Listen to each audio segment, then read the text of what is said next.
Shalom Bapak Ibu yang dikasih oleh Tuhan dimanapun saudara berada saat ini. Saya senang sekali bisa jumpai saudara melalui video ini.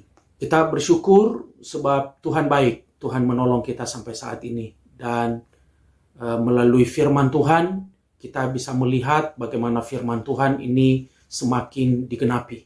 Kita bersyukur memiliki Alkitab yang adalah firman Tuhan.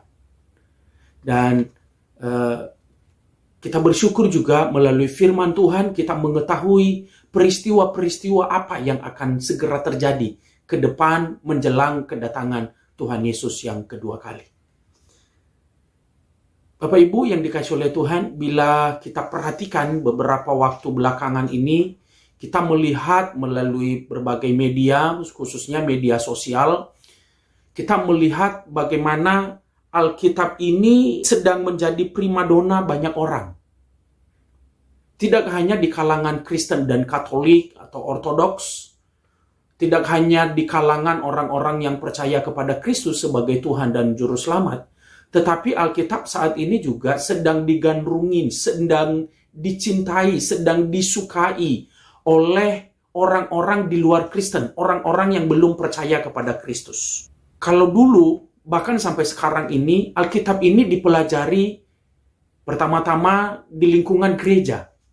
Di lingkungan gereja, di tempat ibadah, orang-orang Kristen, orang-orang yang percaya kepada Kristus, juga dipelajari di sekolah, dipelajari di sekolah, di kampus-kampus teologi, dipelajari di rumah.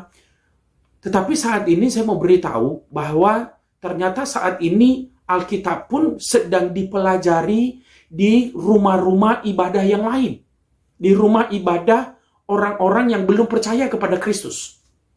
Meski mereka belum percaya bahwa Yesus adalah Tuhan, tetapi mereka mempelajari Alkitab.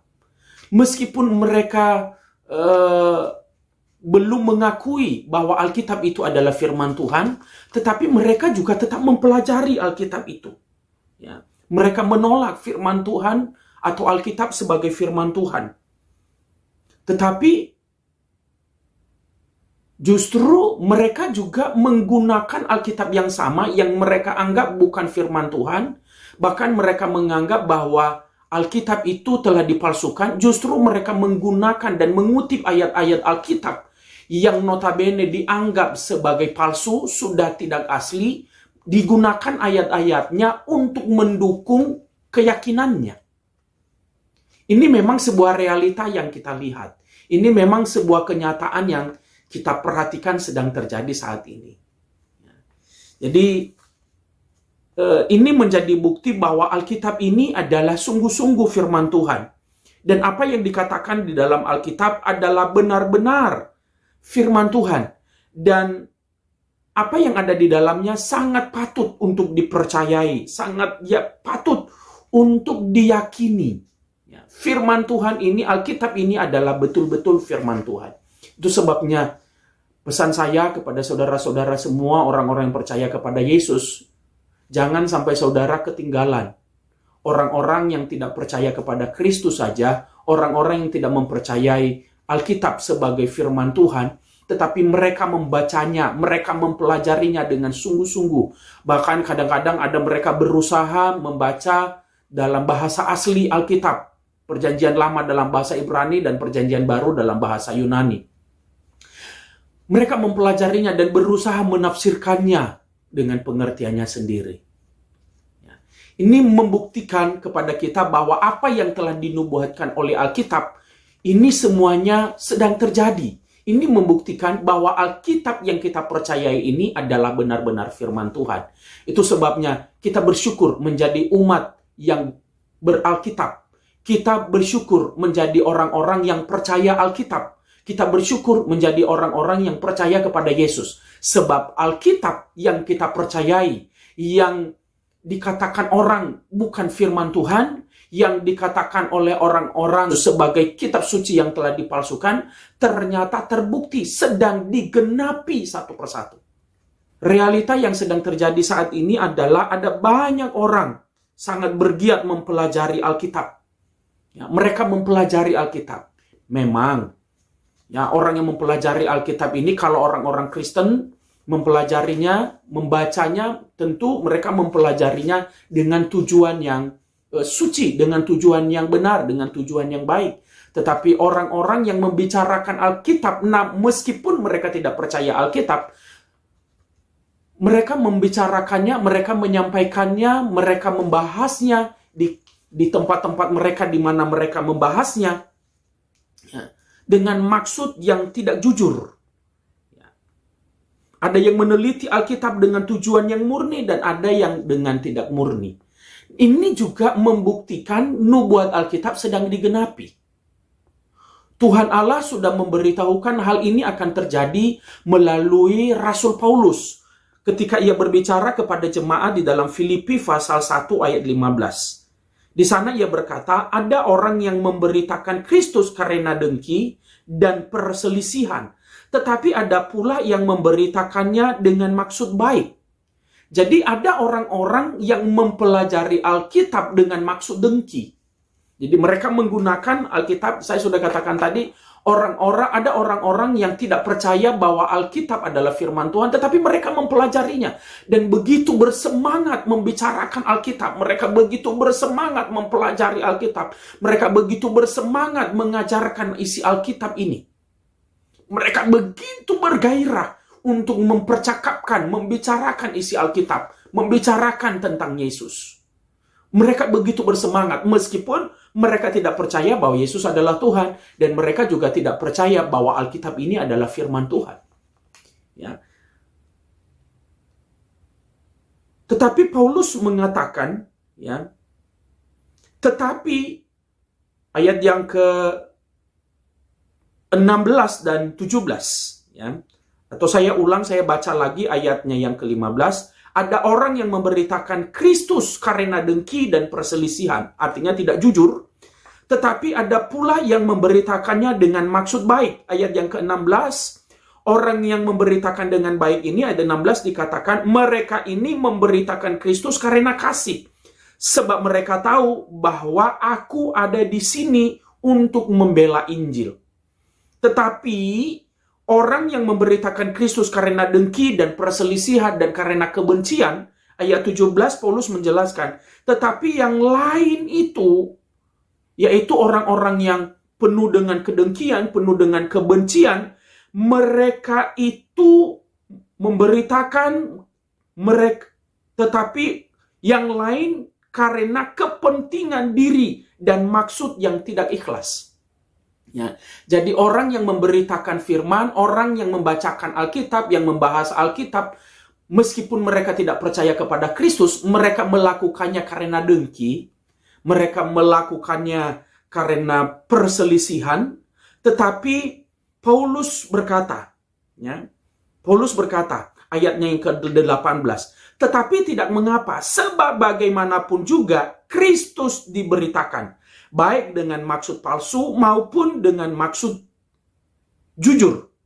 Tentang hal itu aku bersukacita dan aku akan tetap bersukacita.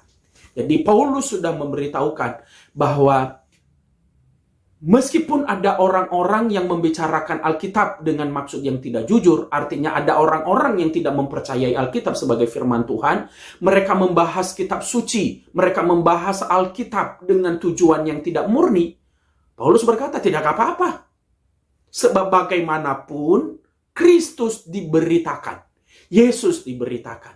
Jadi Bapak Ibu yang dikasih oleh Tuhan, kita bersyukur saat-saat ini Kristus sedang diberitakan. Alkitab juga sedang dibicarakan di berbagai tempat. Ya. Bahkan oleh orang-orang yang belum percaya kepada Kristus pun, Injil Kristus sedang dibicarakan. Dan ini semakin mempercepat pemberitaan Injil kepada seluruh bangsa. Ya. Jadi Bapak Ibu yang dikasih oleh Tuhan, ada banyak orang-orang yang memberitakan, yang berbicara tentang firman Tuhan. Bahkan mereka berkata, kami menjadi pengikut Yesus. Ya. Tapi sebenarnya tujuan mereka dengan maksud yang tidak jujur sebagai pengikut Kristus. Ya. Mereka tidak jujur menjadi pengikut Kristus. Yesus berkata, akulah jalan dan kebenaran dan hidup. Tidak ada yang sampai kepada Bapa kalau tidak melalui aku. Ya, mereka mengatakan pengikut Yesus, mereka mengikut ajaran Yesus. Tetapi mereka tidak taat, mereka tidak percaya bahwa Yesuslah yang menjamin mereka masuk surga. Nah, ini yang sedang terjadi saat-saat ini. Ini yang sedang terjadi di sekitar kita. Jadi, meskipun orang membacakan Alkitab dengan maksud yang tulus, dengan maksud tidak tulus, Paulus berkata, tidak apa-apa. Sebab bagaimanapun, baik firman Tuhan itu diberitakan, Alkitab itu dibacakan, baik dengan maksud jujur, dengan maksud tulus, maupun dengan maksud dengki dan kebencian, tidak apa-apa. Sebab bagaimanapun, Injil Kristus diberitakan, firman Tuhan diberitakan. Ini membuktikan bahwa firman Tuhan itu adalah kebenaran. Di dalam 2 Samuel pasal 7 ayat 28 dikatakan, firman-Mu adalah kebenaran. Jadi Alkitab ini adalah benar-benar firman Tuhan.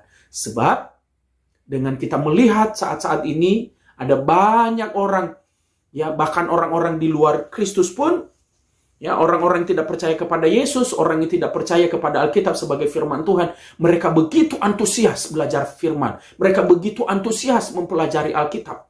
Mereka membeli Alkitab, mereka membaca Alkitab di tempat-tempat mereka, di tempat-tempat ibadah mereka. Mereka bicara firman Tuhan. Justru mereka tidak membicarakan kitab suci mereka, tetapi mereka menggunakan Alkitab sebagai bahan pengajaran mereka. Dan kita bersyukur firman Tuhan semakin diberitakan. Kita bersyukur sebab bagaimanapun juga, atau dengan maksud apapun juga, mereka membacakan Alkitab dan membahas Alkitab. Paulus berkata, bagaimanapun, ya, tetapi tidak mengapa, sebab bagaimanapun juga Kristus diberitakan, baik dengan maksud palsu maupun dengan jujur.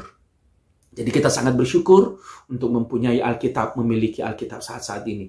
Dan pesan saya kepada saudara-saudara yang beragama Kristen, pelajari Alkitabmu. Sebab saat-saat ini orang di luar Kristen pun sedang belajar Alkitab, sedang mempelajari Alkitab. Dan ketika mereka sudah menemukan kebenaran melalui pembelajaran itu, mereka akan semakin sungguh-sungguh. Dan jangan sampai saudara ketinggalan di dalam memahami Alkitab. Oleh sebab itu, bacalah Alkitabmu, pelajarilah Alkitabmu, dan hidupilah segala firman Tuhan yang ada di dalamnya. Firman Tuhan, Alkitab ini sedang digenapi satu persatu. Bersyukurlah memiliki Alkitab. Bersyukurlah engkau menjadi umat Alkitab. Tuhan Yesus memberkati.